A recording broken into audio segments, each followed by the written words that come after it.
Hello friends, welcome to this new lesson. तो last lesson में हमने क्या देखा था? बिफोर 1947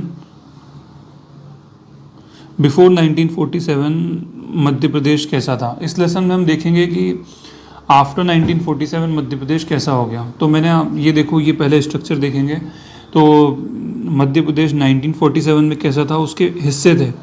ये वाला जो हिस्सा था, दिस वन, इसको हम बोलते हैं Madhya Pradesh. This was actually the Madhya Pradesh.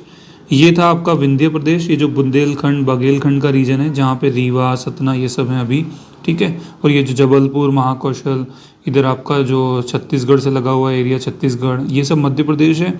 ये विंध्य प्रदेश है। ये आपका विंध्य भारत है, जो मालवा का रीजन है आपका, इधर चंबल, ये सब मिला के इधर निमाड़, खंडवा, बुरहानपुर, ये सब मध्य भारत है। इतना ठीक है। अब हम देखेंगे ये सब बना कैसे। ठीक, तो अभी हम देखते हैं। तो आप देखोगे यहाँ पे 1947 के बाद क्या हुआ कि जब हमको आज़ादी मिली, आफ्टर इंडिपेंडेंस, जो कंट्री थी उस कंट्री को स्टेट्स को 4 भागों में डिवाइड कर दिया गया, A B C and D। तो वो किस बेसिस पे किया गया? जो गवर्नर जनरल प्रोविंसेस थे, जो डायरेक्टली गवर्नर जनरल के द्वारा एडमिनिस्टर होते थे, उसको पार्ट ए में रख दिया। जो प्रिंसली स्टेट्स थी जिनके अंदर लेजिस्लेचर था, ठीक है। प्रिंसली स्टेट्स एक तो क्या होती हैं, जो सिर्फ राजा रूल करता है, जिसमें कोई लेजिस्लेचर नहीं होता, और एक प्रिंसली स्टेट्स थी जिनमें लेजिस्लेचर था। तो पार्ट बी में वो जो बड़ी प्रिंसली स्टेट्स थी जिनमें लेजिस्लेचर था उसको रखा। सी में मैंने आपको एक चीफ कमिश्नर प्रोविंसेस भी बताया था, और स्मॉल प्रिंसली स्टेट्स, इन दोनों को किस में रखा? पार्ट सी में रखा। और उसके बाद बना आपका part D. Part D Andaman and Nicobar, ठीक है। तो ये तो इंडिया के पर्सपेक्ट में है, हमको तो सिर्फ अभी एमपी का देखना है, तो हम अभी एमपी का देखेंगे। ये आपको क्लियर है सारा। अब हम देखेंगे कि मध्य प्रदेश में ये कैसे अप्लाई हुआ। तो कैसे अप्लाई हुआ, देखो, ये मैंने आपको बताया था, this was governor general province, ठीक। तो ये गवर्नर जनरल प्रोविंस, तो ये आपका गवर्नर जनरल के द्वारा एडमिनिस्टर होता था। इसका नाम क्या था? इसका नाम था सेंट्रल प्रोविंस, और 1936 में इसमें सेंट्रल इसको बना दिया था, सेंट्रल प्रोविंस एंड बरार। तो ये जो रीजन था ये सीधे गवर्नर जनरल के द्वारा एडमिनिस्टर होता था। तो इसको पार्ट ए में रखा और इसका नाम दिया गया मध्य प्रदेश, ठीक। तो आप मध्य प्रदेश में यहाँ देखोगे कि इसमें क्या क्या ऐड किया। एक तो वो बरार वाला रीजन ऐड कर दिया, कुछ हिस्सा बघेलखंड का ऐड कर दिया, यहाँ पे जो छत्तीसगढ़ था, छत्तीसगढ़ की प्रिंसली स्टेट थी, वो भी ऐड कर दिया। तो ये पूरा क्या बन गया? मध्य प्रदेश। इसकी कैपिटल थी नागपुर। ये किस में रखा गया? जिसको रखा गया लॉजिक वाइज भी आप देखोगे, अभी मैंने आपको बताया, तो इसको किस में रखा? पार्ट ए में रखा, ठीक। फिर हम इधर आ जाते हैं मध्य भारत की तरफ। तो मध्य भारत में क्या था? देखो, यहाँ पे बड़ी प्रिंसली स्टेट्स थी। कौन सी? यहाँ पे थे सिंधियास एंड यहाँ पे थे होलकर्स, और उसके बाद मैंने आपको और भी प्रिंसली स्टेट्स के नाम बताए थे। तो यहाँ पे जो प्रिंसली स्टेट्स थी वो बड़ी थी, उनमें लेजिस्लेचर था। तो इसको कहाँ रखेंगे? इसको रखेंगे पार्ट बी में, ठीक है। और यहाँ पे जो इसकी कैपिटल थी, इसकी 2 कैपिटल्स थी। एक आपकी थी ग्वालियर,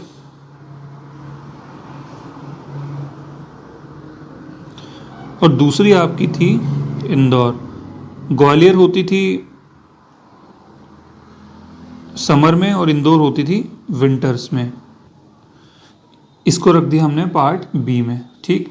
अब आया पार्ट सी। तो पार्ट सी में क्या हुआ? भोपाल जो थी, भोपाल भी एक प्रिंसली स्टेट्स थी, मैंने आपको बताया। पार्ट सी में किसको रखा था? जो छोटी प्रिंसली स्टेट्स थी उनको, और जो चीफ कमिश्नर प्रोविंस थे उनको। तो भोपाल एक छोटी प्रिंसली स्टेट थी, इसको अलग से, इसको भी किस में रखा? पार्ट सी में, ठीक है। और विंध्य प्रदेश यहाँ पे बना, विंध्य प्रदेश को भी छोटी प्रिंसली स्टेट थी, इसको किस में रखा? पार्ट सी में, ठीक। तो आप एक बार और समझो, पूरे इंडिया को 1947 में आफ्टर इंडिपेंडेंस जो स्टेट्स थी उनको 4 हिस्सों में डिवाइड किया, A B C and D, ठीक है। Andaman and Nicobar was in part D. Part A में आपके governor general province, part B में आपके princely states with legislature, part C में आपका chief commissioner and small princely states, और इस तरह से, ठीक है। पार्ट ए में कौन कौन आया? पार्ट ए में जो, जैसे कि मध्य प्रदेश मैंने आपको बताया, ओडिशा आ गया, बिहार आ गया, पंजाब आ गया, यूनाइटेड प्रोविंस जो उस अभी जो यूपी है वो, ठीक है, इस तरह से आए। उसके बाद पार्ट बी में क्या आया, हैदराबाद, जम्मू कश्मीर, मैसूर, पटियाला, सौराष्ट्र, ये सब पार्ट बी में आए। पार्ट सी में क्या है, आपकी छोटी जो प्रिंसली स्टेट अजमेर, बिलासपुर, भोपाल, दुर्ग, दिल्ली, इस तरह से। अंडमान निकोबार पार्ट डी में। तो हम तो यहाँ सिर्फ मध्य प्रदेश के रेस्पेक्ट में डिस्कस कर रहे हैं, तो हमको पार्ट ए में क्या आ गया, मध्य प्रदेश, पार्ट बी में क्या आ गया, मध्य भारत, पार्ट सी में क्या आ गया, विंध्य प्रदेश एंड भोपाल, और पार्ट डी में हमारा कुछ भी नहीं था। ठीक है, तो अगर क्वेश्चन भी आ सकता है आपको कि इसमें से पार्ट ए, बी और सी, डी में से मध्य प्रदेश में कौन सा पार्ट मध्य प्रदेश में नहीं था, किस पार्ट में मध्य प्रदेश का कोई भी हिस्सा नहीं था, तो that answer is Andaman and Nicobar. अब जो अगले लेसन में हम क्या करेंगे, पहले मध्य प्रदेश को डिस्कस करेंगे, then Madhya Bharat, then Vindhya Pradesh and Bhopal. ठीक है, उसके बाद हम अगला जो पढ़ेंगे वो पढ़ेंगे 1956, जब फजल अली कमीशन आया तो उसने भी फर्दर चेंजेस किए, तो उसने क्या चेंजेस किए वो हम देखेंगे। Okay, thank you so much.